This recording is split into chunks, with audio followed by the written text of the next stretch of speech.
Hey everyone, welcome back to my channel Level Up Biology. In this video, I'll be explaining everything you need to know about NEET 2025, including eligibility criteria, exam pattern, mode, whether the exam will be online or offline, syllabus and more. As of now, we haven't received any official information or updates about NEET 2025. So until there is an announcement, we will be following the guidelines from 2024. However, it's not officially announced. A recent news article in the Times of India mentioned certain important changes that might occur in 2025. I'll explain each of these possible changes in this video.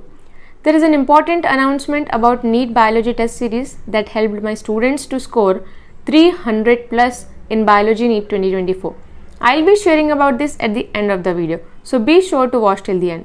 Let's talk about eligibility criteria, pattern of the exam, mode, medium and syllabus of the exam. First, let's talk about eligibility criteria.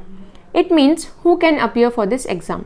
कौन कौन ये exam लिख सकता है, आपकी as कितनी होनी चाहिए, मिनिमम एज, मैक्सिमम एज और आपकी मिनिमम क्वालिफिकेशन कितनी होनी चाहिए. Minimum age that is lower age limit should be 17 years old on or before 31st of December 2025. Next year यानी कि 2025 ईयर के 31 दिसंबर को या उससे पहले कभी भी कोई भी डेट, मंथ या ईयर में आप 17 years ओल्ड हो जाते हो तो ये एग्ज़ाम लिखने के लिए दैट इज़ NEET 2025 के लिए एलिजिबल हो. तो इस हिसाब से आपका डेट ऑफ बर्थ होगा ऑन और बिफोर 31st of December 2008. 2008 में आपका डेट ऑफ बर्थ कभी भी आता हो या उससे पहले भी कभी भी आता हो तो आप ये एग्ज़ाम के लिए एलिजिबल हो. In short, your birth year should not be 2009 और अबव. 2009 या उसके बाद का ईयर नहीं होना चाहिए. 2009 से पहले यानी 2008, 7, 6 चलेगा. There is no upper age limit. 17 से लेके आगे कितनी भी एज के हो आपकी 18, 19, even 50 years old can appear for this exam. तो मैक्सिमम एज लिमिट नहीं है इस एग्ज़ाम के लिए, सिर्फ minimum age limit. There is no limit on the number of attempts also. आपने इससे पहले कितने भी अटेम्प्ट्स दिए होंगे, 1, 2, 3, 4, इवन अगर आपने 10 अटेम्प्ट्स भी दिए हैं तो आप नेक्स्ट ईयर NEET 2025 में भी अटेम्प्ट कर सकते हो. Qualification, minimum qualification is 10+2 that is class 11th and 12th with physics, chemistry, biology and English. Class 12th में आपके पास ये 4 सब्जेक्ट्स कंपलसरी होने चाहिए, that is physics, chemistry, biology and English. अब इसमें मार्क्स कितने स्कोर करने होंगे आपको. Minimum marks must have passed in the above subjects individually. आपको ये चारों सब्जेक्ट्स में पास होना होगा. कोई भी एक सब्जेक्ट में आप अगर फेल हो जाते हो तो आपको ये एग्ज़ाम लिखने के लिए एलिजिबल नहीं होगे. So you must have passed in all the 4 subjects. साथ साथ you must have obtained 50% aggregate that is combined in PCB, physics, chemistry, biology if you are from general category. If you are from OBC, SC or ST then you must have obtained 40% aggregate in PCB. तो आपको चारों subjects में पास भी होना है और PCB में आपको 50% लेना है अगर आप जनरल से हो और 40% लेना है अगर आप OBC, SC या ST से हो. Next is pattern of the exam. यहाँ पे आपको 4 सब्जेक्ट्स मिलेंगे, physics, chemistry, botany and zoology. हर सब्जेक्ट्स में 2 सेक्शंस होंगे, section A and section B. Section A में 35 क्वेश्चंस होंगे, सेक्शन बी में 15 क्वेश्चंस. सेक्शन ए के सभी 35 क्वेश्चंस आपको कंपलसरी अटेम्प्ट करने हैं, वहाँ पे कोई चॉइस नहीं होगी. सेक्शन बी में 15 क्वेश्चंस दिए जाएंगे, उसमें से आपको 10 क्वेश्चंस अटेम्प्ट करना है. आप 5 क्वेश्चंस छोड़ सकते हैं इन चॉइस. ऐसे ही केमिस्ट्री में भी होगा, बॉटनी में भी होगा और जोलॉजी में भी होगा. तो एक क्वेश्चन के +4 मार्क्स होंगे, तो 35 क्वेश्चंस के हो जाएंगे 140 मार्क्स और सेक्शन बी में 10 क्वेश्चंस के हो जाएंगे 40 मार्क्स. तो एक सब्जेक्ट्स के बनेंगे 180 मार्क्स. तो चारों सब्जेक्ट्स के आपको 180 मार्क्स होंगे एंड टोटल अगर आप देखेंगे तो it will be 720 marks paper. और क्वेश्चंस किस तरह के होंगे, it will be multiple choice questions, MCQs. आपको कोई डिस्क्रिप्टिव या सब्जेक्टिव लेंदी आंसर्स ऐसे टाइप लिखना नहीं होगा. आपको एक क्वेश्चन दिया जाएगा, हर क्वेश्चन के A, B, C, D options में से कोई एक मार्क करना है. जैसे कि मैंने कहा, सेक्शन ए में आपको पूरे 35 क्वेश्चंस कंपलसरी अटेम्प्ट करने हैं, बट सेक्शन बी के 15 क्वेश्चन में से 10 करना है और 5 क्वेश्चंस छोड़ देना है. इन केस अगर आप पूरे 15 क्वेश्चंस अटेम्प्ट करते हो तो सिर्फ स्टार्टिंग के 10 क्वेश्चंस को इवैल्यूएशन के लिए कंसिडर करेंगे और रिमेनिंग 5 क्वेश्चंस को छोड़ देंगे। करेक्ट आंसर और the most appropriate answer will be given +4 marks. अगर आप किसी क्वेश्चन का करेक्ट आंसर करते हो तो आपको वहाँ पे +4 मार्क्स मिलेंगे। Any incorrect option marked will be given -1 mark. अगर आप किसी क्वेश्चन का गलत आंसर करते हो तो टोटल आपका जितना भी स्कोर होगा उसमें से 1 मार्क्स माइनस कर देंगे। अनआंसर्ड, अगर आप किसी क्वेश्चन का आंसर नहीं करते हो तो वहाँ पे आपको कोई मार्क्स नहीं मिलेंगे, that will be 0। If more than one option is found to be correct then +4 will be awarded to only those who have marked any of the correct options। मतलब अगर किसी क्वेश्चन का एक से ज़्यादा ऑप्शन करेक्ट है या एक से ज़्यादा आंसर है, जैसे example A, B, C and D options में से A एंड D दोनों करेक्ट है, तो इस कंडीशन में A मार्क किए हुए स्टूडेंट्स को भी +4 मिलेंगे और D मार्क किए हुए स्टूडेंट्स को भी +4 मिलेंगे। B एंड C मार्क किए हुए स्टूडेंट्स को +4 नहीं मिलेंगे क्योंकि उनका गलत हो जाएगा, तो -1 कर दिया जाएगा और अटेम्प्ट ही नहीं किया है तो no marks, neither +4 nor -1। If all the options are found to be correct then +4 will be awarded to all those who have attempted the question.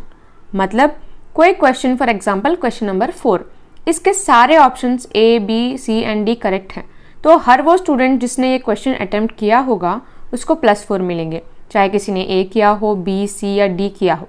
अगर कोई ये क्वेश्चन अटेम्प्ट करता है तो उसको +4 मार्क्स मिलेंगे। अगर किसी ने क्वेश्चन अटेम्प्ट नहीं किया होगा या छोड़ दिया होगा तो no marks for them. If none of the options is found correct और a question is found to be wrong और question is dropped, then all candidates who have appeared will be given +4 irrespective of the fact whether the question has been attempted or not by the candidate। मतलब अगर किसी question का A, B, C, D में से कोई भी option correct नहीं है या क्वेश्चन ही गलत है तो सभी को +4 मार्क्स मिलेंगे, चाहे आपने वो क्वेश्चन अटेम्प्ट किया हो या ना किया हो। हर कैंडिडेट जिसने भी ये एग्ज़ाम लिखा है उन सभी को +4 मार्क्स मिलेंगे। Next is mode of the exam. अब इस सेक्शन में जो है थोड़ा सा ट्विस्ट है। What is that, I will tell you now. As per 2024 information bulletin, NEET जो है साल में एक ही बार होता है और एक ही फेज़ में होता है। In offline mode, that is pen and paper mode, आपको ऑनलाइन लिखना नहीं होता है ये एग्ज़ाम। आप पिक्चर में देख सकते हैं, ऐसी एक OMR शीट दी जाती है, A, B, C, D में से आपको जो कोई भी करेक्ट दिखता है उस ऑप्शन का जो सर्कल होता है उसको आपको कंप्लीटली फिल करना होता है। This was till 2024 but according to a news article in the Times of India, NEET UG में occur in 2 phases। One phase will be prelims, another will be finals. अगर NEET exam 2 phases में होता है तो क्या क्या changes हमें देखने मिल सकते हैं? क्या exam pen and paper mode यानी कि ऑफलाइन ही होगा या ऑनलाइन एग्ज़ाम हो सकता है? अगर 2 फेज़ में आपका एग्ज़ाम होता है तो प्रीलिम्स जो है ऑफलाइन होगा, that is pen and paper mode, same OMR sheet में। फाइनल्स जो है आपका कंप्यूटर बेस्ड यानी कि ऑनलाइन होगा। और साथ ही आपके एग्ज़ाम कंडक्टिंग बॉडीज़ भी अलग अलग होंगे। प्रीलिम्स NTA के द्वारा लिया जाएगा, फाइनल्स या तो एम्स लेगा या CBSE या फिर NBE। प्रीलिम्स में सभी बच्चे अटेम्प्ट करेंगे और कुछ बच्चे यहाँ से फाइनल्स जाएंगे और बाकी जो है वो एलिमिनेट कर दिए जाएंगे। So this is not confirmed but it was mentioned in news article, so I told you. Duration of the exam 3 hours 20 minutes। ये 2021 से 2024 तक देखा गया है, क्योंकि 2021 से पहले पैटर्न कुछ और था तो वहाँ पे 3 hours का ड्यूरेशन होता था, बट 2021 से अगर हम 2024 तक देखें तो it is 3 hours 20 minutes। Next is medium of the exam. आपको कौन सी लैंग्वेज में ये एग्ज़ाम लिखना होगा? आपको 13 लैंग्वेजेस में से कोई एक चूज़ करना होगा। English, Hindi, Assamese, Bengali, Gujarati, Malayalam, Kannada, Marathi, Odia, Tamil, Telugu, Urdu and Punjabi. इन 13 में से आप कोई भी एक लैंग्वेज चूज़ कर सकते हो। If candidate is opting for English then he would be provided text booklet in English only. अगर आप इंग्लिश चूज़ करते हो तो आपको सिर्फ इंग्लिश का ही क्वेश्चन पेपर मिलेगा। If you are opting for Hindi then you will be provided with bilingual text book in English as well as Hindi. तो आपका क्वेश्चन पेपर दोनों लैंग्वेजेस में होगा। If you are opting for any regional languages, for example Tamil, if a candidate opted for Tamil out of 13 languages, then the test booklet would be provided in English plus Tamil. अगर आप Tamil language choose कर रहे हो तो आपकी test booklet जो होगी यानी कि क्वेश्चन पेपर जो होगा वो दोनों लैंग्वेजेस में होगा, इंग्लिश में भी होगा और तमिल में भी। हर क्वेश्चन आपको ये दो लैंग्वेजेस में देखने मिलेगा, इंग्लिश में और तमिल में। तो इसी तरह से अगर आप दूसरे लैंग्वेजेस भी चूज़ करते हो तो आपको दो लैंग्वेजेस में ही मिलेगा। Next syllabus, follow the syllabus released for 2024 until we receive the official update regarding NEET 2025. I'll explain in detail regarding the syllabus, including what to read and what to skip in the next video. I'll upload the syllabus copy on my Telegram channel. You can join the Telegram channel from the link given in the description. Now it's the time for announcement regarding NEET 2025 test series. I'm going to launch a test series on 15 September, that is Sunday.